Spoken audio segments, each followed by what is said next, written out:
आज इस वीडियो में हम देखेंगे रासायनिक समीकरण संतुलित करना। रासायनिक समीकरण संतुलित करने से पहले हमको ये समझना आवश्यक होता है कि रासायनिक समीकरण में क्या क्या चीज़ें होती हैं। रासायनिक समीकरण में एक होता है क्रियाकारक, जो अभिक्रिया के पश्चात क्रियाफल देता है,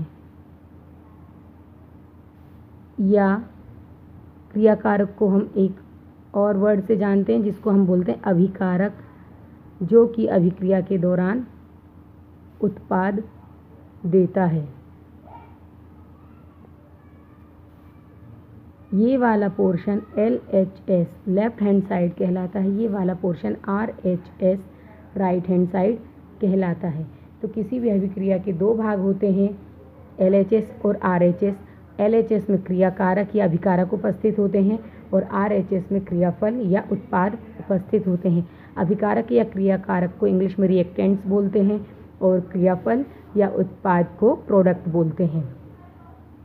हमें हमेशा ये याद रखना है कि कोई भी रासायनिक समीकरण होता है वह द्रव्यमान संरक्षण के नियम पर आधारित होता है। द्रव्यमान संरक्षण का नियम मतलब ना तो किसी द्रव्यमान संरक्षण नियम के अनुसार किसी भी रासायनिक अभिक्रिया के दौरान ना तो द्रव्यमान का निर्माण होता है, ना ही द्रव्यमान का विनाश होता है। अर्थात किसी भी रासायनिक अभिक्रिया के उत्पाद तत्वों का कुल द्रव्यमान अभिकारक तत्वों के कुल द्रव्यमान के बराबर होता है।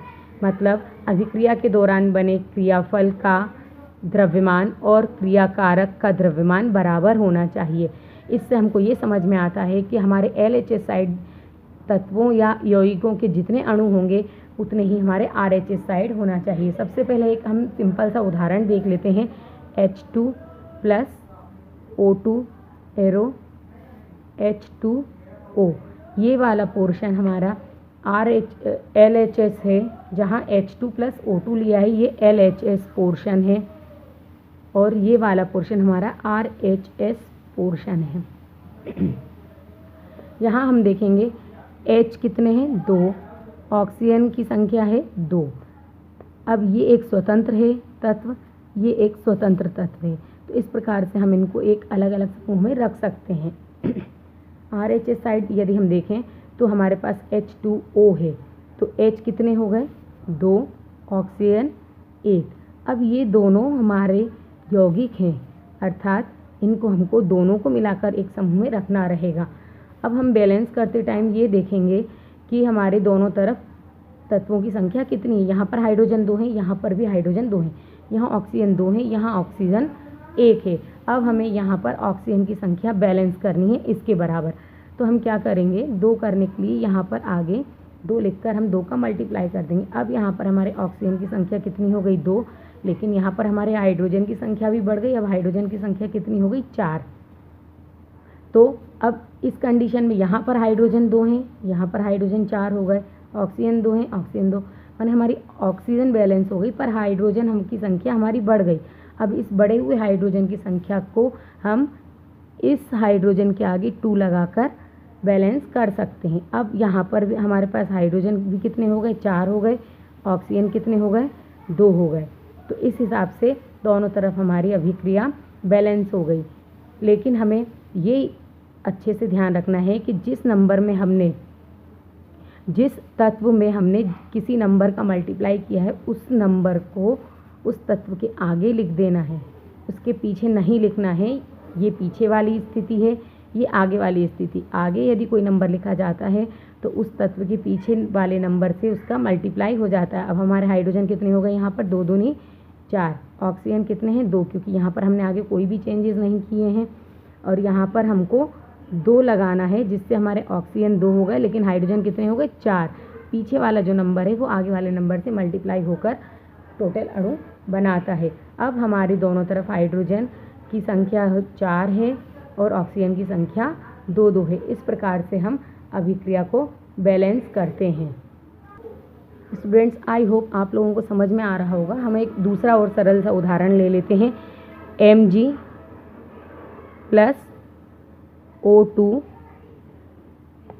MgO, ये वाला पोर्शन हमारा कौन सा पोर्शन है, LHS, दिस इज RHS।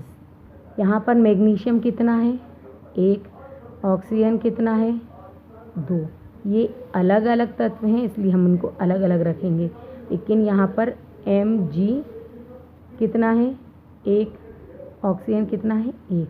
ये पूरा एक यौगिक है इसलिए इस प्रकार से हम इसको ऐसे बंद कर देते हैं। अब हमको बैलेंस करने के लिए क्या करना रहेगा, यहाँ पर ऑक्सीजन 2 है तो ऑक्सीजन को बैलेंस करने के लिए यहाँ पर हमको 2 का मल्टीप्लाई करना पड़ेगा। जब हमने 2 का मल्टीप्लाई करा तो ऑक्सीजन यहाँ हमारे कितने हो गए 2 हो गए।